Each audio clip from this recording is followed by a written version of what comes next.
বন্ধুরা আমার, বুখারী শরীফের যেই খতম হলো বুখারী শরীফ, এই বুখারী শরীফের একটা ব্যাখ্যা গ্রন্থ আছে, নাম হলো ফতহুল বারী, 14 খণ্ড। এই ফতহুল বারীর যিনি লিখেছেন তার বাড়ি হলো ওই যে মিশরে, এরকমভাবে আল আজহার ইউনিভার্সিটি আছে, আল আজহার ইউনিভার্সিটির ওই এলাকায় আসকালান শহরে আল্লামা ইবনে হাজার আসকালানি রাহমাতুল্লাহ আলাইহ অনেক বড় হাফেজে হাদিস ছিলেন, যুগশ্রেষ্ঠ মুহাদ্দিস ছিলেন। বুখারী শরীফের এই ব্যাখ্যা গ্রন্থ সহ প্রায় 270টা বড় বড় কিতাব তিনি লিখে গেছেন। সুবহানাল্লাহ বলেন। এই ইবনে হাজার আসকালানি রাহমাতুল্লাহি আলাইহি, তার কিতাবের মধ্যে তার ইতিহাস লেখা আছে।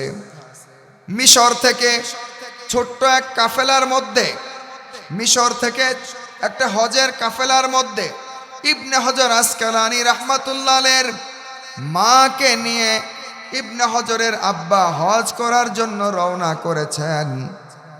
এই কাফেলা রাস্তার মধ্যে যখন যায়, মা ছিল গর্ভবতী। পথিমধ্যে ইবনে হাজার আসকালানি জন্ম নেয়। রাস্তার মধ্যে ইবনে হাজার, ভুল বললাম, ইবনে হাজার আসকালানির বড় বোন, 3 বছরের বড় বোন, নাম হলো সিত্তুর রাকাব। এই সিত্তুর রাকাব ইবনে হাজারের বড় বোন জন্ম নেয় পথিমধ্যে। জন্ম নেওয়ার পরে এরকমভাবে এই বোনটা আস্তে আস্তে আস্তে আস্তে যখন বড় হতে থাকে, বোনের বয়স যখন 7 বছর, ইবনে হাজার আসকালানির বয়স 4 বছর। 7 বছরের বাচ্চা রেখে আব্বা ইন্তেকাল করে। অল্প কিছুদিন পরে মাও ইন্তেকাল করে। এই 7-8 বছর বয়স এই মেয়েটা, বাবাও নাই মাও নাই, তবে বাবা মা বড় দিনদার ছিলেন, আলেম ছিলেন। এই সন্তানগুলার জন্য একটা লাইব্রেরি রেখে গেছেন, কিতাবের অধ্যয়নের একটা কিতাবের সমাহার রেখে গেছেন। ওই জামানার মধ্যে এইরকম বর্তমান যুগের মতো প্রিন্টিং ছিল না, প্রেস ছিল না। হাতে লিখে লিখে কিতাব লিখে লিখে বিক্রি করা হতো। ওই সিত্তুর রাকাব ইবনে হাজারের বড় বোন হাতে লিখে লিখে লিখে লিখে কিতাব বিক্রি করে করে এই ভাইকে বড় করে, ভাইয়ের জন্য খাবার দাবারের ব্যবস্থা করে। ভাইয়ের বয়স 4 বছর, তার বয়স 7 বছর। এইভাবেই আস্তে আস্তে ছোট একটা বাচ্চা আরেক বাচ্চার লালন পালন করে। ভাই বড় হতে থাকে। বোনের দিলের মধ্যে একটা স্বপ্ন, বাবা ইন্তেকাল করেছে তো কি হয়েছে, মা ইন্তেকাল করেছে, আমি আমার ভাইটাকে যুগের বড় আলেম বানাবো, আমি নিজেও আলেমওয়ালা হব, আমার ভাইকেও আলেমওয়ালা বানাবো। নিজেও সারা দিন রাত কিতাবাদি পড়েন এবং কিতাবাদি লেখালেখি করেন। এই ভাইটাকে ওই জামানার মিশরের বড় বড় আলেমদের কাছে নিয়ে যায়। নিয়ে গিয়ে হাদিসের সনদে এরকম দরসের মধ্যে বসিয়ে বসিয়ে তাকে যুগের যুগশ্রেষ্ঠ হাফেজে হাদিস হিসেবে বানিয়েছেন। এই মহিলার বয়স যখন 28 বছর বয়সে বোনটাও ইন্তেকাল করে। তখন ইবনে হাজারের বয়স হলো মাত্র 25 বছর। 25 বছরে বাবাও হারিয়েছেন, মাও হারিয়েছেন, একটা মাত্র বোন ছিল তাকেও হারিয়েছেন। বরং অন্যান্য বিভিন্ন এলাকাবাসীর কাছে তিনি বড় হয়েছেন। তারপরেও এই মহিলাটা ওই 25 বছর পর্যন্ত বাবা এরকম ভাইটাকে এত পরিমাণ মেহনত করে করে আলেম বানিয়েছেন। আজও পর্যন্ত পৃথিবীর ইতিহাস যাকে ইবনে হাজার আসকালানি বলে মনে করে, যাকে মুহাদ্দিস, যুগশ্রেষ্ঠ ফকিহ বলে মনে করে।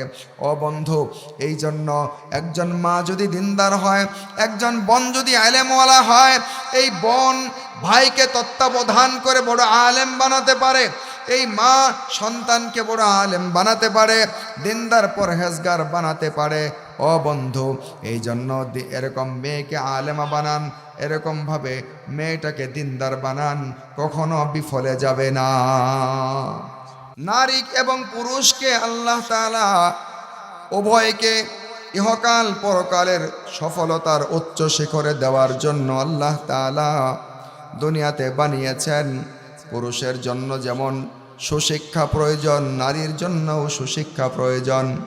পুরুষের জন্য যেমন দ্বীনি শিক্ষা প্রয়োজন, ও বন্ধু ভালো করে কান খুলে শুনেন, একজন পুরুষের জন্য দিনদার হওয়া যতটা প্রয়োজন, একজন নারীর জন্য দিনদার হওয়া তার চেয়ে 4 গুণ বেশি প্রয়োজন। কেন কেন?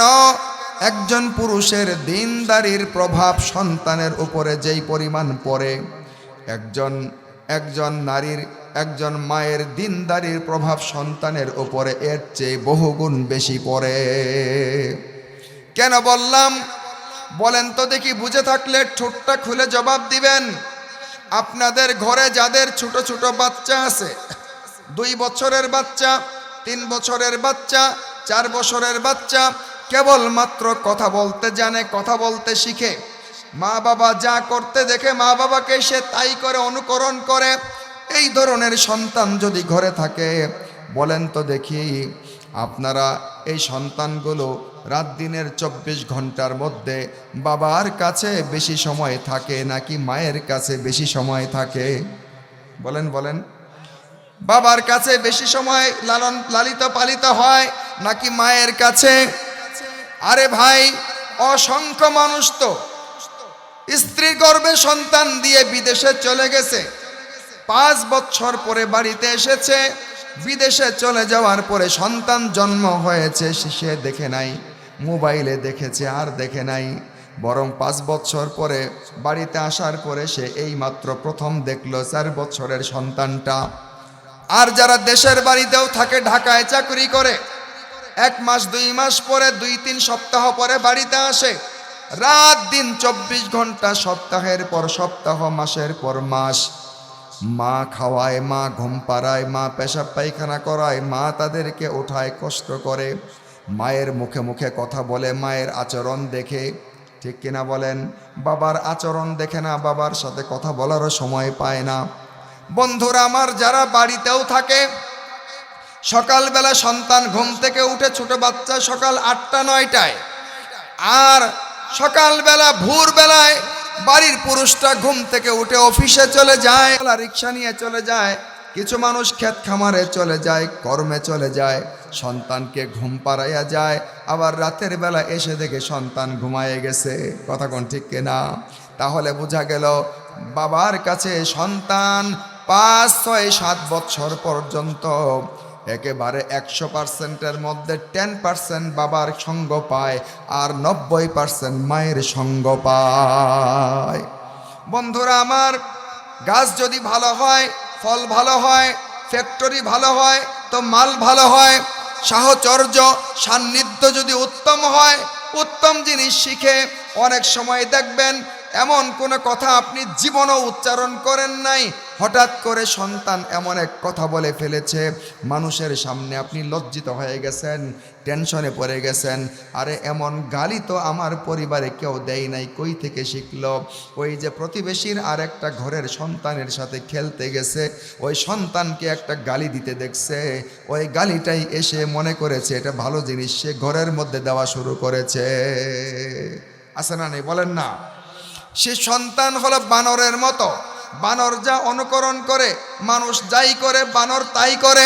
সন্তান আপনারা খুব ভালো বুঝবেন, সন্তানকে যা করতে নিজেরা যা করবেন সন্তানরা তাই করবে। যেই ঘরের মানুষ নামাজি হয়, মা নামাজ পড়ে, দেখবেন সন্তান মুখ দিয়ে সূরা কেরাত বলতে না পারলেও যাই নামাজে সে দাঁড়িয়ে যায়। আরে হাফ প্যান্ট পরা আসে না নাই দেখার বিষয় না, ল্যাংটা হয়ে সেজদা করা শুরু করে, আসে না নাই কন্যা?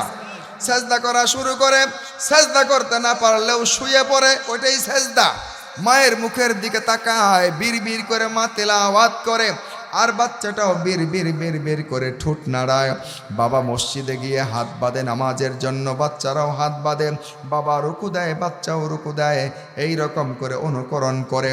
ও বন্ধু, খুব ভালো করে বুঝবেন, তাহলে বোঝা গেল একজন সন্তান বাবার কাছে 10% সময় পায়, আর মায়ের কাছে 90% সময় পায়। অতএব কারণে বাবা যদি কম দিনদার হয়, মা যদি বেশি দিনদার হয়, তাহলে এই বাচ্চাটা অবশ্যই আদর্শবান বাচ্চা হবে, দিনদার বাচ্চা হবে। কারণ বাচ্চা মাকে যা করতে দেখবে, বলতে দেখবে, মায়ের মুখে মুখে তাই বাচ্চার কাছে এরকম বাচ্চা শিখে ফেলবে। ঠিক কিনা বলেন না? এই জন্য একজন বাবার দিনদার হওয়ার চাইতে মায়ের দিনদার হওয়া বেশি জরুরি। বাবা ইলমওয়ালা হওয়ার চাইতে মায়ের ইলমওয়ালা হওয়া বেশি জরুরি। আমেরিকার মধ্যে একটা কিন্ডারগার্টেন, ওই কিন্ডারগার্টেনের শিক্ষিকা হলো খ্রিস্টান। ওই কিন্ডারগার্টেনের মধ্যে ছোট ছোট ইহুদির বাচ্চা পড়ে, খ্রিস্টানের বাচ্চা পড়ে, মুসলমানেরও বাচ্চা পড়ে। একদিন ওই খ্রিস্টান শিক্ষিকা বাচ্চাদেরকে একত্রে বসায়া তাদের মেধা যাচাই করতেছে, কার বুদ্ধি কেমন। একজনকে জিজ্ঞাসা করে, এই তুমি বড় হয়ে কি হতে চাও? সে বলে, আমি বড় হয়ে পাইলট হতে চাই। আরেকজনকে বলে, কি হতে চাও? বলে, আমি জাহাজের নাবিক হতে চাই। আরেকজনকে বলে, কি হতে চাও? সে বলে, আমি ডক্টর হতে চাই। আরেকজনকে জিজ্ঞাসা করছে, কি হতে চাও? আমি লয়ার হতে চাই। আরেকজন বলে, ইঞ্জিনিয়ার হতে চাই। আরেকজন বলে, ট্রেন চালক হতে চাই। আরেকজন বলে, বিজ্ঞানী হতে চাই। আরেকজন বলে, ইতিহাসবিদ হতে চাই। এই রকম করে ইহুদি খ্রিস্টানদের এক একটা বাচ্চা এক একটা যার যার বড় বড় স্বপ্নের কথা, পরিচয়ের কথা বলল। ওই শিক্ষিকা ঘুরতে ঘুরতে এই মুসলমান বাচ্চাটা, ছোট্ট বাচ্চা, মুসলমান বাচ্চাটার কাছে এসে বলল, এই তুমি কি হতে চাও? বাচ্চা চট করে মুখ দিয়ে বলে দেয়, আমি সাহাবী হতে চাই, আমি সাহাবী হতে চাই। এই খ্রিস্টান শিক্ষিকা ইঞ্জিনিয়ারের নাম শুনেছে, ডাক্তারের নাম শুনেছে, বিজ্ঞানীর নাম শুনেছে, ওরা ওই অন্যান্য বাচ্চারা যা বলেছে এগুলোর নাম শুনেছে, কিন্তু সাহাবী শব্দটাও জিন্দেগিতে কোনোদিন শুনে নাই। কিন্তু মহিলা বুদ্ধিমতী ছিল, চিন্তা করলো, একটা ছোট্ট শিশু অহেতুক শব্দ তো বলতেই পারে না, অবশ্যই কোথাও না কোথাও থেকে এই শব্দটা শুনেছে, অবশ্যই কেউ না কেউ তাকে এই স্বপ্ন দেখিয়েছে, যার কারণে এই সুন্দর প্রশ্নের জবাবটা অন্য কিছু না বলে সে সাহাবী হতে চায় এ কথা কেন বলল? এই বাচ্চাকে বলে জিজ্ঞাসা করলে উত্তর পাওয়া যাবে না। ফর্মটা বের করে ফর্মের থেকে মায়ের নাম্বার কালেক্ট করে ফোন দিয়েছে, আপনি কি অমুক ছেলের গার্ডিয়ান? হ্যাঁ। আপনার কাছে আমার একটা প্রশ্ন আছে। আমি বাচ্চাদের IQ টেস্ট নেওয়ার জন্য এক একজনকে জিজ্ঞাসা করলে প্রত্যেকে এক একটা কথা বলল, কেউ ডাক্তার, কেউ ইঞ্জিনিয়ার। আপনার বাচ্চাকে জিজ্ঞাসা করলে বিনা বাক্যবে চট করে বলে দিল সাহাবী হতে চাই। আপনি আমাকে একটু দয়া করে সংক্ষিপ্তভাবে বলুন তো সাহাবী কি জিনিস? এবার মহিলা মুসলমান দিনদার পরহেজগার মহিলা ছিল, সে বুঝে ফেলছে ঘটনা কি। সে ফোন করে বলে, ও আমার বোন, এই মোবাইলের মধ্যে অল্প সময়ে সংক্ষিপ্তভাবে সাহাবী বলা সম্ভব না। আপনি সন্ধ্যাবেলায় আমার বাসায় কফির দাওয়াত নেন, একটু আসেন যদি, আমি আপনাকে বিস্তারিতভাবে সাহাবীর বিষয়টা কি, কাকে বলে বুঝিয়ে দেব। মহিলা বলে, ঠিক আছে। অন্তরে তো কৌতূহল, জানার আগ্রহ, ঘটনা কি, বলল কি এটা। মহিলার ঠিক ঠিক রাতের বেলায় ওই গার্ডিয়ানের বাসায় এসে হাজির। এবার গার্ডিয়ান দিনদার মহিলা অজু কালাম করে হেদায়েতের নিয়তে, দাওয়াত দেওয়ার নিয়তে এই শিক্ষিকার সামনে বসে বলে, দেখুন আমার বোন, আপনি আদম সন্তান, আমিও আদম সন্তান। আপনি আমি এমনি এমনি তৈরি হইনি, আপনারও একজন বানানেওয়ালা আছে, আমারও একজন বানানেওয়ালা আছে। ওই বানানেওয়ালা এই দুনিয়াতে আপনাকে আমাকে উদ্দেশ্যহীন তৈরি করেননি, মহান একটা উদ্দেশ্য দিয়ে বানিয়েছেন। এই দুনিয়াতে যা কিছু বানিয়েছেন সব কিছু আপনার আমার খেদমতের জন্য, উপকারের জন্য বানিয়েছেন। আর আপনাকে আমাকে বানিয়েছেন ওই সৃষ্টিকর্তার ইবাদত বন্দেগী করার জন্য, ওই সৃষ্টিকর্তার হুকুম মতো, আদেশ মতো, পছন্দ মতো, মানসা মতো, ইচ্ছা মতো জীবনযাপন করার জন্য। অতএব কারণে তার ইচ্ছা মতো, পছন্দ মতো যদি জীবনযাপন করতে পারি, এই দুনিয়াটাই শেষ জীবন নয়, এই দুনিয়ার পরে আমাদের জন্য আরেকটা জীবন তিনি বানিয়েছেন। আমরা যখন মারা যাব, আল্লাহ তাআলা আমাদের সৃষ্টিকর্তা ওই জীবনে এই দুনিয়াতে যত ভালো কাজ করলাম, তার হুকুম মতো চললাম, এগুলো সব কিছুর পুরস্কার প্রতিদান সুখের জীবন জান্নাত দান করবেন। এবার আমরা কিভাবে তাকে মেনে চলবো, তার পছন্দ মতো কিভাবে চলবো? তাকে তো দেখি নাই, তার বয়ানও শুনি নাই, তার কথাও শুনি নাই। তিনি কিভাবে চললে খুশি হবেন, কিভাবে চললে জান্নাত দিবেন, কিভাবে চললে তিনি পছন্দ করেন, এই বয়ান শোনানোর জন্য, বুঝিয়ে দেওয়ার জন্য আল্লাহ তাআলা আপনার আমার মতোই মানুষ থেকে, আদম সন্তান থেকে যুগে যুগে কিছু নবী রাসূল পাঠিয়েছেন, যাদের আগের পিছের সমস্ত গুনাহগুলো মাফ করে তাদেরকে নবী রাসূল বানিয়েছেন, মডেল বানিয়েছেন। নবী রাসূলগণকে আল্লাহ পাক মানুষের পথ দেখানোর জন্য, ওই জান্নাতের রাস্তা দেখানোর জন্য, গুমরাহি থেকে হেদায়েতের পথ দেখানোর জন্য পাঠিয়েছেন। প্রত্যেক যুগে নবী রাসূলগণ এসে এসে যার যার এলাকার মানুষগুলোকে দিনদার পরহেজগার বানানোর চেষ্টা করতেন, নৈতিকতা শিখানোর চেষ্টা করতেন, মানবতা শিখানোর চেষ্টা করতেন, ভালো হওয়ার চেষ্টা করতেন, মানুষ যেন আল্লাহকে মানতে পারে এই চেষ্টা করতেন। আর এই ধারাবাহিকতায় সমস্ত নবী রাসূলদের শেষে সমস্ত নবী রাসূলদের সর্দার করে বানাইলেন হযরতে মুহাম্মাদুর রাসূলুল্লাহ সাল্লাল্লাহু আলাইহি ওয়াসাল্লামকে। তিনি হলেন আমাদের নবী, পুরা বিশ্বের নবী, তারপরে কেউ নবী আসবে না।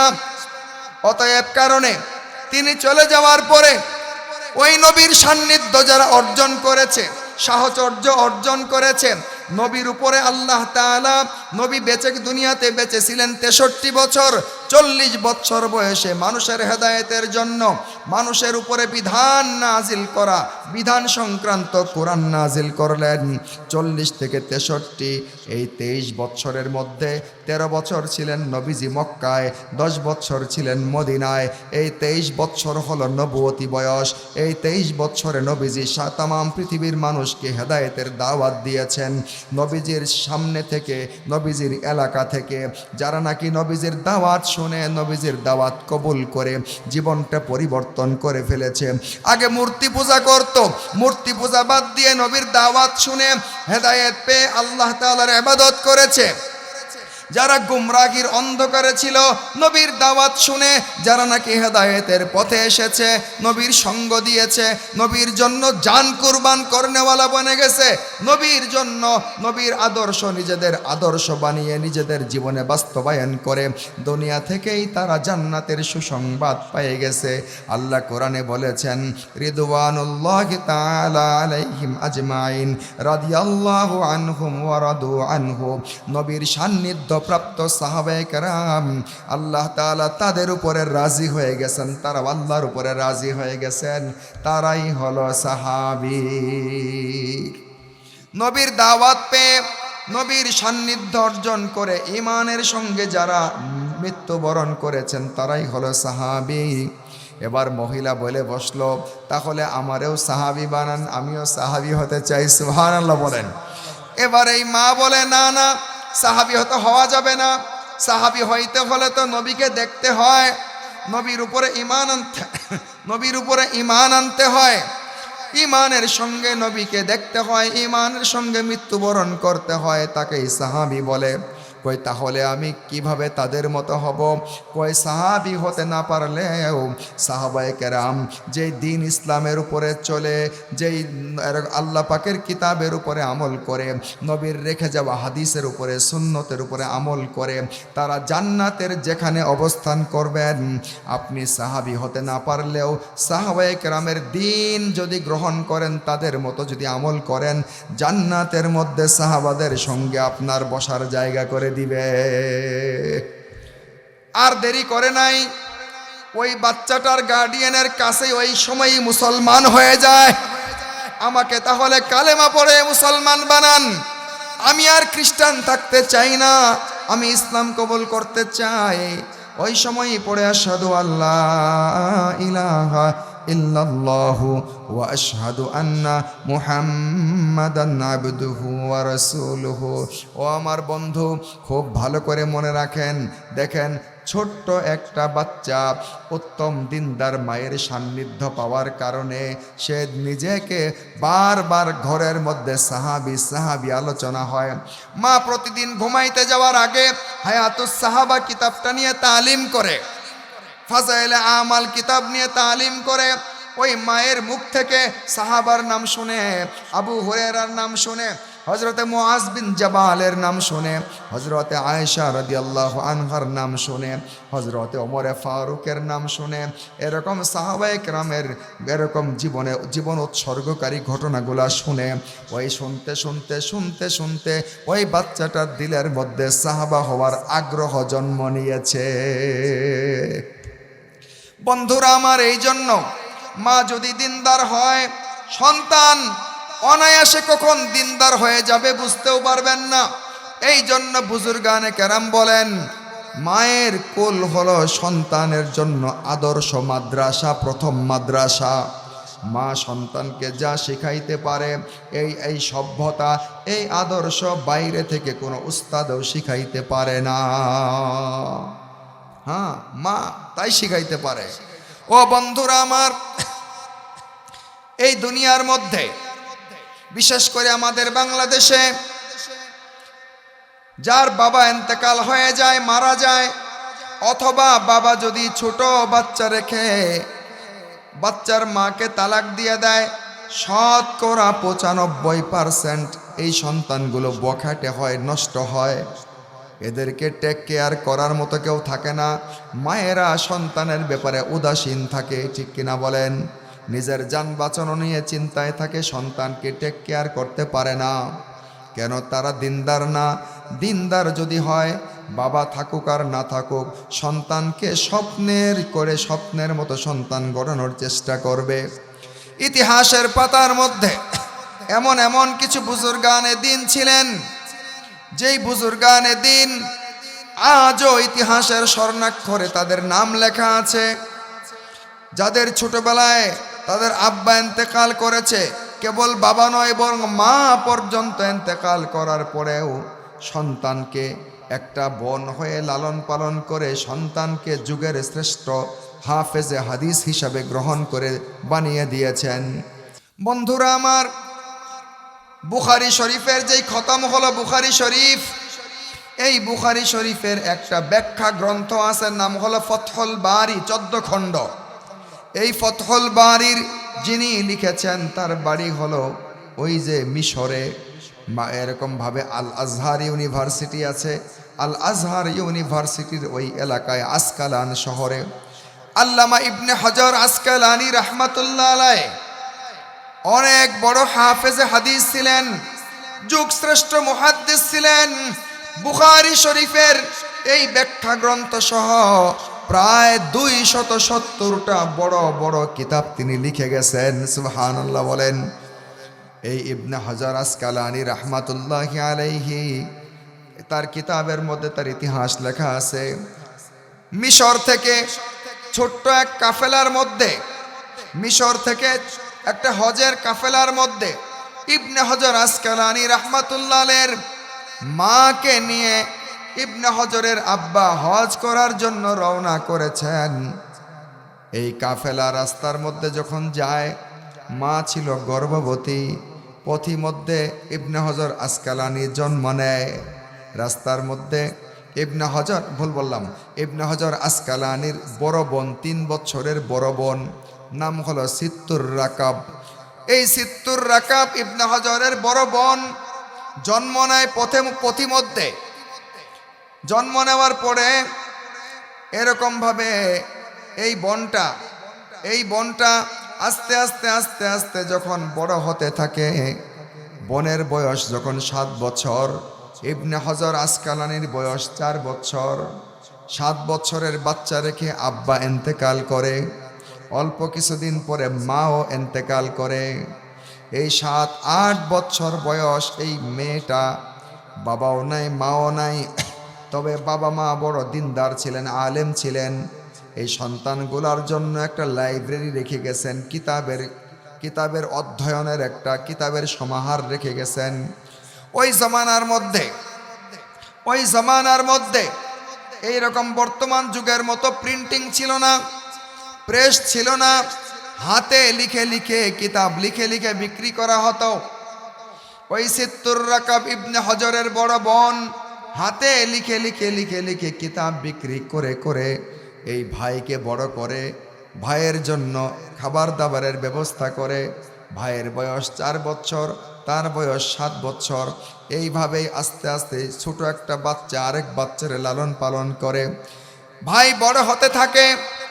বোনের দিলের মধ্যে একটা স্বপ্ন, বাবা ইন্তেকাল করেছে তো কি হয়েছে, মা ইন্তেকাল করেছে, আমি আমার ভাইটাকে যুগের বড় আলেম বানাবো, আমি নিজেও আলেমওয়ালা হব, আমার ভাইকেও আলেমওয়ালা বানাবো।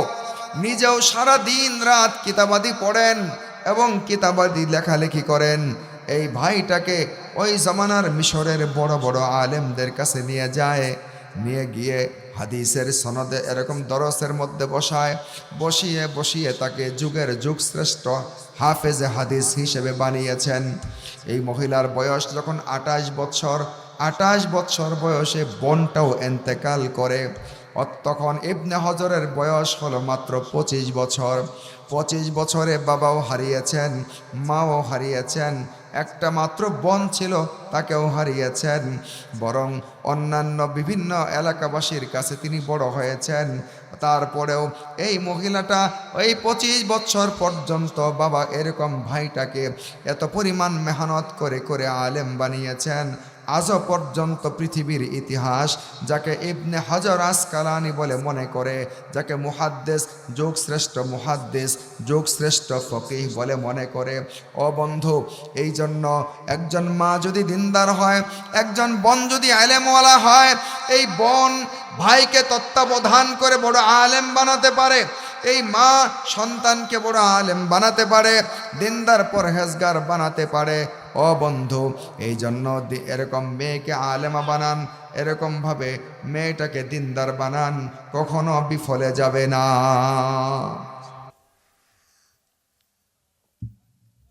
মজার একটা বিষয়, আরেকটা ঘটনা বলি, যদিও এই জায়গাতে এটা বলার পরিবেশ না, এটা ভারী মজমা হলে। উস্তাদ ছিলেন, বহুত উস্তাদ ছিলেন, এর মধ্যে একটা উস্তাদ ছিলেন সেও মহিলা।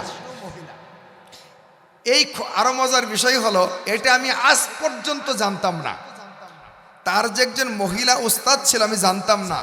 আপনাদের এখানে আসার পরে আমি মোবাইলে এই আরবি কিতাব মোতালা করতেছিলাম, দেখতেছিলাম। আমার একটা পেশা, কিতাব পড়া আমার নেশা, আমার পেশা। আমি গাড়ির মধ্যে হোক যেখানেই হোক আমি সময় নষ্ট করি না। আলহামদুলিল্লাহ, আমার নিজস্ব সংগ্রহে 3 লক্ষ টাকার উপরে কিতাব আছে, আমার সমৃদ্ধ গ্রন্থাগার। আমার বালিশের ডানে বামে, বালিশের উপরে, টেবিলের উপরে ছড়ানো কিতাব থাকে। তো চলতে গেলে আমি মোবাইলে পড়ি, ওখানে গেলে ঘরে পড়ি। আমার বাচ্চা পড়ার সময় ঘাড়ে উঠে খেলতে থাকে, আমি পড়তে থাকি, এটা আমার নেশা। আলহামদুলিল্লাহ, এই জন্য দলিল ভিত্তিক কথা বলি, কোনো অহেতুক কথা বলি না আমি।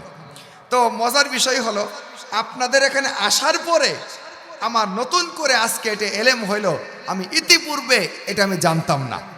এখানে শাইখুল হাদিস সাহেব যিনি বুখারী শরীফ পড়াইলেন, ওনাকে আমি পড়ার পরে ওনাকে বললাম যে হুজুর আজকে এটা নতুন এলেম শিখলাম। ঘটনা হলো, দামেস্কে সিরিয়াতে কাসিউন ইউনিভার্সিটি আছে একটা বর্তমানে, জামিয়া কাসিউন। আমি নেটে সার্চ দিয়েও দেখলাম, ওই কাসিউন, জামিয়া কাসিউনের পাশে একটা কবরস্থান আছে। ওই কবরস্থানে আল্লাহর এই বান্দি শুয়ে আছেন। তো নাম হলো ফাতেমা বিনতে মুহাম্মদ আত-তান্নুখী। উনি এত বড় আলেমা ছিলেন, উনি হলেন ইবনে হজর আসকালানির উস্তাদ। সুবহানাল্লাহ বলেন। এত বড় আলেমা ছিলেন, 7000 হাদিস তার মুখস্থ ছিল। ইবনে হজর আসকালানি রাহমাতুল্লাহ আলাইকে ইমাম বুখারীর একটা কিতাব আছে, কিতাবু বিররিল ওয়ালিদাইন, পিতামাতার সাথে সদাচার, মা বাবার সাথে সদ্ব্যবহারের ফজিলতের উপরে ইমাম বুখারী একটা কিতাব লিখেছেন। এই কিতাবটা আসকালানি পড়েছেন ইনার কাছে, সুবহানাল্লাহ বলেন, পর্দার সাথে পড়েছেন। যুগ শ্রেষ্ঠ আলেম ছিলেন, আলেমা ছিলেন, 90 বছরের বেশি হায়াত পেয়েছেন। এমনকি এটাও লিখেছে জীবনের শেষ নিঃশ্বাস পর্যন্ত সুস্থ ছিলেন এবং হাদিসের দরজ দিতে দিতে ইন্তেকাল করছেন। অবাক করার কথা, আমি আশ্চর্য হয়ে গেলাম। দেখেন, একজন মা, একজন নারী যদি ভালো হয় তো কত ভালো হতে পারে, একজন নারী যদি দিনদার হয় তো কত দিনদার হতে পারে। ও বন্ধু, এই জন্য নারীদেরকে দিনদার বানানো, বাবা যদি নাও থাকে, স্বামী হারাও হয়ে যায়, এই মহিলার সন্তান নষ্ট হবে না। সবশেষে একটা ঘটনা বলে আমি আমার বয়ান শেষ করে দেব। খেলাফতে বনু উমাইয়া, অর্থাৎ খেলাফতে রাশেদার পরের যুগে মদিনায় একজন বড় আলেম ছিলেন, যার নাম হলো ইমাম রবিআতুর রায়, যিনি ইমাম মালিক রহমাতুল্লাহি আলাইহির উস্তাদ ছিলেন। হ্যাঁ, ইমাম মালিকের উস্তাদ ছিলেন ইমাম রবিআতুর রায়। বিশিষ্ট তাবিঈ ছিলেন, মদিনার সবচেয়ে বড় আলেম ছিলেন, সবচেয়ে বড় মুফতি ছিলেন, সবচেয়ে বড় মুহাদ্দিস ছিলেন। তার দরসের মধ্যে মদিনার সমস্ত ওই জামানার বড় বড় হাজার হাজার উলামা একরাম যা থাকতো, হাদিসের দরসে বসে এলেম নিত ইমাম রবিআর কাছে। এক নামে ইমাম রবিআ। তার আব্বা নাম হলো ফাররুখ। খুরাসানের এক জিহাদে চলে যাচ্ছেন, তার স্ত্রীর পেটে বাচ্চা। যাওয়ার সময় বললেন, ওগো, তোমার গর্ভে যে সন্তানটা আছে, আমি ফেরত আসি আর না আসি জিহাদের ময়দান থেকে, এমনও তো হতে পারে যে আমার ফিরে আসার আর ভাগ্য হবে না, আল্লাহর রাস্তায় শহীদ হয়ে যাব। তুমি তোমার এই গর্ভের সন্তানটাকে, এটাকে দিনদার বানায়ো। এই যে তোমাকে 30,000 দিনার দিয়ে গেলাম, এই টাকাগুলো হেফাজত করিও। এ কথা বলে ঘোড়া নিয়ে চলে গেলেন। কিতাবের মধ্যে লিখেছে 1 বছর নয়, 2 বছর নয়, 27 বছর পরে ফিরে আসছে। আল্লাহ পাক শাহাদাত বরণ করার নাই, গাজী হয়ে ফিরে আসছে, বিজয়ী বেশে। ফিরে যখন আসেন, হাতের মধ্যে বর্শা ছিল, যুদ্ধের পোশাক ছিল, ঘোড়ার পিঠে সওয়ার, হাতে বর্শা। 27 বছর পরে হলেও তো এলাকা চিনছেন, এলাকাতে ঢুকছেন। একেবারে সোজা তার ঘরের দরজার সামনে এসে বর্শা দিয়ে দরজার মধ্যে আঘাত করতেছে। দরজা খোলো। দরজা খুলে এক তাগড়া সুদর্শন যুবক বেরিয়ে আসছে। এসে বলে, ইয়া আদুওয়াল্লাহ, হে আল্লাহর দুশমন, এই বাড়ির মধ্যে তুমি অনুমতি ব্যতীত ঢুকে গেছো কেন? বর্শা দিয়ে দরজায় আঘাত করছো কেন? এটা তো তোমার বাড়ি না, তুমি জানো এটা কার বাড়ি? তো ফাররুখ বলছে, কি বলো তুমি, এটা তো আমার বাড়ি, আমার ঘর, আমার গ্রাম, আমি তো চিনি, এটা আমার বাড়ি। সে তো আশ্চর্য হয়ে গেছে, বলে, হে আল্লাহর দুশমন, এটা তোমার বাড়ি না, তুমি মনে হয় ভুল করতেছো। তো একরকম প্রায় হাতাহাতি পর্যায়ে হয়ে যাবে, আওয়াজ উঁচু হয়ে গেছে। তাদের আওয়াজে ইমাম মালিক তখন ছাত্র, ইমাম মালিক সহ তার বন্ধু বান্ধব সহ দৌড়ায় আসছে। ঘটনা কি? আমার উস্তাদের বাড়িতে কি হলো, আবার চিল্লাচিল্লি কেন? যখন দৌড়ায় আসছে, এসে দেখে, আহারে, সবাই ইমাম মালিককে দেখে থেমে গেছে, যে দেখি আমাদের আদর্শ ছাত্র আছে এখানে। তো এরপরে যখন আওয়াজ উঁচু হয়ে গেল, যখন ওই ফাররুখ জুড়ে জুড়ে বলতেছে, এটা তো আমার বাড়ি, ঘর ঘর পর্যন্ত যখন আওয়াজ পৌঁছে গেছে, জানালার পর্দাটা সরিয়ে ওই যুবকের মা যখন তাকাইছে, তাকিয়ে দেখে এটা আর কেউ না, এটা তো আমার স্বামী, 27 বছর পরে ফিরে এসেছে। তার ছেলে ইমাম রবিয়াকে ডাক দিয়ে বলে, হে রবিয়া, এটা আর কেউ না, এটি হলো তোমার বাবা, 27 বছর পরে ফিরে এসেছে।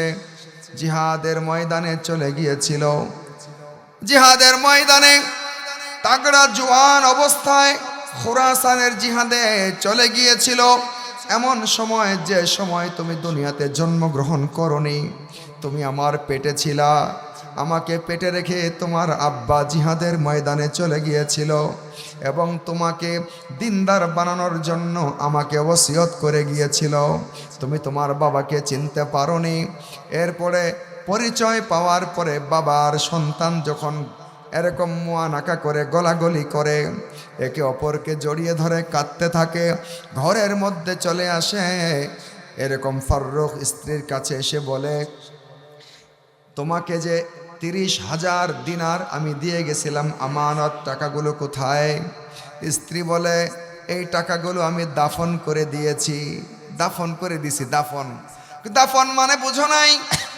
এই টাকাগুলো খরচ করে করে করে করে তোমার এই কলিজার টুকরা সন্তানের জীবন গঠন করেছি, এই টাকাগুলোর সদ্ব্যবহার করেছি। ইমাম ফারুক যখন নামাজের সময় হয়ে গেল, রবিআতুর রায় মসজিদে নববীতে যায়, গিয়ে মসজিদে নববীর ইমামের জায়গায় দাঁড়িয়ে যায়, নামাজ আদায় করে। পিছনে দেখে হাজার হাজার ওলামায়ে কেরাম, ইমাম মালিক সহ আরো অসংখ্য অগণিত মুহাদ্দিস, যার কাছে নামাজের পরে এরকম উঁচু হাদিসের চেয়ারের মধ্যে মসনদের মধ্যে ইমাম রবিআ বৈশা গেছে, আর তার সামনে অসংখ্য অগণিত মুহাদ্দিসিনে কেরাম হাদিস লেখার জন্য বৈশা গেছে। বাবা অপলক নেত্রে তাকিয়ে তাকিয়ে সন্তানের এই অবস্থা দেখে আর তৃপ্তির ঢেকুর তুলে চোখের পানি ফেলে।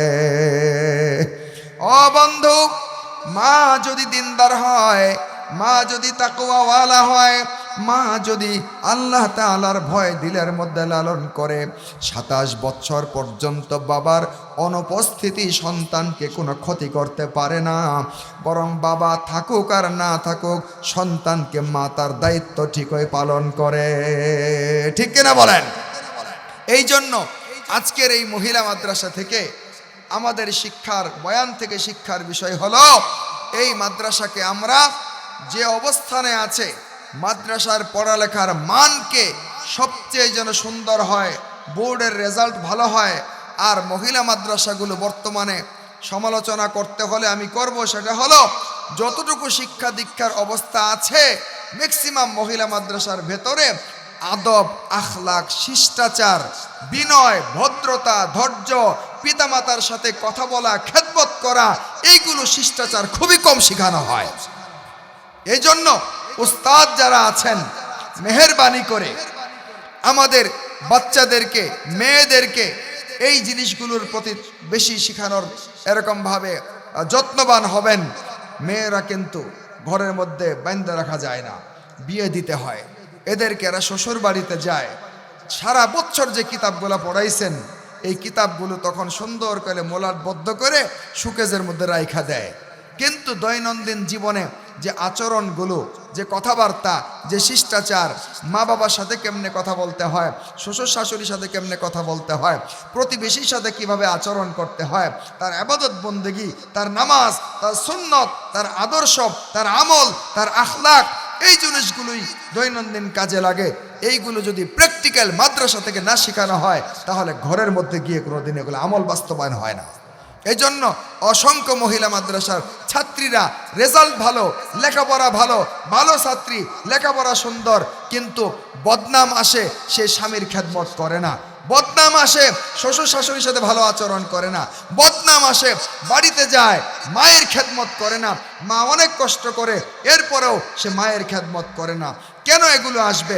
আমরা মহিলা মাদ্রাসাগুলোতেও যদি পড়ালেখার পাশাপাশি তাদেরকে কিছু নসিহত করি, 1 মাস 2 মাস পর পর বুজুর্গ ওলামায়ে কেরামকে এনে এই মহিলা, এই বাচ্চাদেরকে, মেয়েদেরকে আমরা যদি নসিহত করাই, আদর্শ শিখাই, কিছু বয়ান করি তাদেরকে আখলাক শিখার জন্য, তাহলে তারা কিতাবের এলেম শিখার পাশাপাশি তারা আখলাকও শিখবে, আদর্শও শিখবে, পিতামাতার খেদমতের গুরুত্বও বুঝবে, সামাজিকতা বুঝবে। বলেন ঠিক কিনা? এগুলো দরকার আছে না নাই? আছে। মেরা মোহতারামা মা বোনরা, যে কথাগুলো আমরা শুনলাম, আমাদের ভাইয়েরা যে কথাগুলো আমরাও শুনলাম, প্রত্যেকে আপন আপন অবস্থান থেকে আমরা কথাগুলোর উপরে আমল করার চেষ্টা করবো তো ইনশাআল্লাহ। হ্যাঁ, আল্লাহ তাবারাকা ওয়া তাআলা বলনেওয়ালা শুননেওয়ালা সকলকে আমল করার তৌফিক দান করুন। বলেন আমিন। ওয়া আখিরু দাওয়ানা আনিল হামদুলিল্লাহি রাব্বিল আলামিন। আসসালামু আলাইকুম ওয়া রাহমাতুল্লাহি ওয়া বারাকাতুহু।